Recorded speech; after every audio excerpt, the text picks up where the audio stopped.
What's up everybody, it's Charles from HumbleMechanic.com. Today we're going to be refinishing the subframe of the white Wookie. This is basically one of those while you're in there type jobs, and since we were so close to having the subframe all the way out anyway, I figured I'd go ahead, take it out, clean it, and give it a fresh coat of paint. There are many different ways that you could do something similar. You could send this out to be painted. You could also send it out to be powder coated, which I think is a fantastic way to do it as well. All right, let's get into it. First step, you really do want to remove the subframe if at all possible. This is going to make it way easier to clean. You're going to have less things to mask and tape off, as well as not painting upside down. And after you remove it, you want to take everything off that can come off. So I've removed the control arms, I've removed the steering rack, as well as the engine mounts. And we'll rehab all those parts later on. Next, we're going to clean and degrease it. This is going to be an initial cleaning to get off any oil, any dirt, any grime, so that we can do a thorough inspection on it before we do a final prep for paint.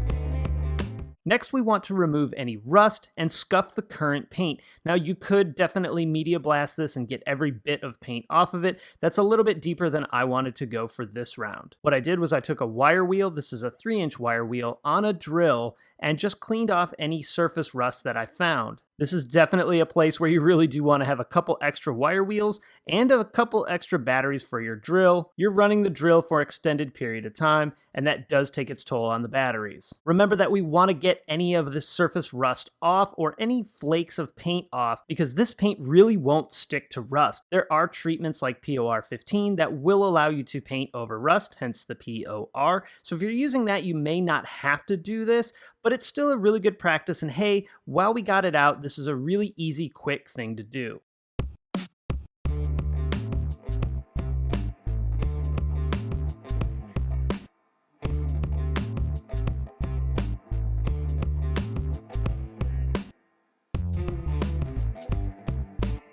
After you take the wire wheel and get any surface rust or any paint chips off, go ahead and take a scuff pad and scuff the entire surface of the subframe. Next, we're going to clean it again. You could degrease it if you'd like. I used the Zepp industrial degreaser, which worked amazing. If you degrease it again, you still need to go back and use something like acetone, lacquer thinner, or the paint prep that they sell in order to get any wax or any grease or oil off of the subframe. It's also a really good idea to wear gloves here for a couple of reasons. One, this is nasty stuff you don't want to get on your skin, and two, we don't want to put any oil from our hands back onto the piece we're painting. Also, as always with this stuff, make sure you're working in a well-ventilated environment. It's going to be hard to paint the subframe if you're seeing 3 or 4 of them from huffing these fumes. Next, it's time to mask off what we don't want paint on. Certain areas we're going to use tape. I used it on these captive bolts. I also used it on the place where any bushing is going to ride. I didn't want to put too much paint on the places where a bushing will be. And because we did a really good job cleaning, this tape will have no problem sticking. If there's any large, awkward places, you can use aluminum foil to cover up. And then for our threaded holes that we don't want to get paint in, I like to use these foam earplugs. You just squeeze them, roll them up, drop them in, and when they expand, they'll protect that hole from getting paint in it. Now it's time to go ahead and put the paint on. Be sure you're following the instructions on the paint you're using.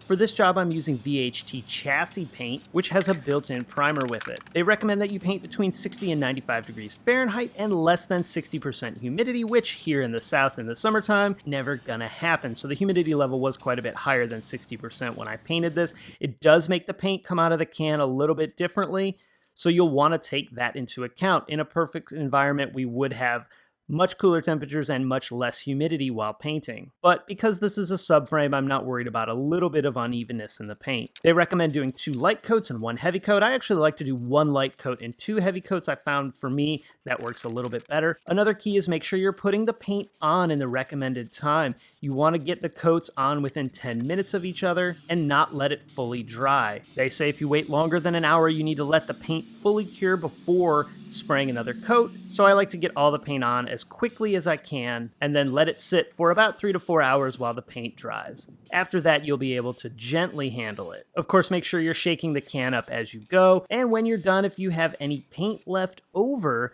be sure to turn it upside down, give it a couple sprays to blow any paint out of the nozzle. That'll make it easier for the next time. Once that's all done and the paint's all dried, I did let this sit for a couple of days before really handling it. You can go ahead and sand it and finish it if you like. Again, this is a subframe. It's going to get a little bit beat up anyway, especially because the car is going to be lowered. So I'm not going to do any finishing of the subframe. I'm just going to let it go like this. This is the higher gloss version. There is a flatter version or semi-gloss version that they sell, but I didn't find this to really be all that glossy. These steps pretty much apply to painting just about anything. Remember, there are multiple ways you can do this job. Of course, powder coating is another really great way to do this. You would need either a big oven or some heat lamps if you were going to powder coat it. So for maybe $40 total worth of prep and paint, I was able to completely refinish this subframe and make it look just about brand new. All right, so a quick transformation of the subframe on the white Wookie. If you have questions, comments, you know what to do. If you like the video, give it a thumbs up. I always appreciate that. Don't forget to subscribe right here on YouTube or on the blog at humblemechanic.com. Don't want to miss any more of these Wookie updates. If you want exclusive content, videos, and discounts you can't get anywhere else, as well as VW Audi training manuals from the classes that we teach, check out the crew membership program. There's a link down in the description. There's also 2 other ways you can support the work we do here. One is the Patreon that I set up that you guys asked me for, and the other is using the Amazon link. I'll have links to all the stuff that I use today down in the description. Hit that link, and that does help support the show a little bit and cost you guys nothing extra. Don't forget to follow me on Facebook, Twitter, Instagram, and of course Snapchat. All right, guys, hey, thanks so much for watching, and I'll see you next time.